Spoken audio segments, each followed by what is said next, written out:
So hello বন্ধুরা, তো video আসতে একটু লেট হয়ে গেছে, আপনাদেরকে অনুরোধ করবো লাস্ট পর্যন্ত ভিডিওটা দেখুন। আজকে গিয়েছিলাম ধর্মতলায় ঝাঁপ দেখতে। তো ধর্মরাজের মন্দিরের সামনে এখন পুজো হচ্ছে।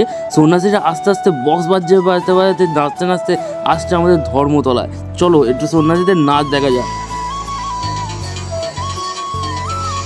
তো এদের এনজয়মেন্ট কমপ্লিট হওয়ার পর বক্স নিয়ে সোজা চলে যাচ্ছে মন্দিরের সামনে। তো মন্দিরের সামনে এখন ওরা যাবে, গিয়ে পুজো করবে। মন্দিরের ভেতর হচ্ছে পুজো, সন্ন্যাসীরা ঘুরছে মন্দিরের চারপাশে। তো এবার আরম্ভ হবে আমাদের ঝাঁপ। প্রথমে চলে এলো বস্তা, যার ওপর ঝাঁপটা খাওয়া হবে।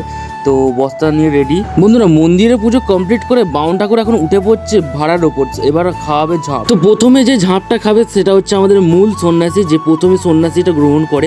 তো উঠে পড়েছে উপর থেকে, এখন বাতাসা ফল মূল সব ছড়াবে। আপনারা লাস্ট পর্যন্ত দেখতে থাকুন, চলো।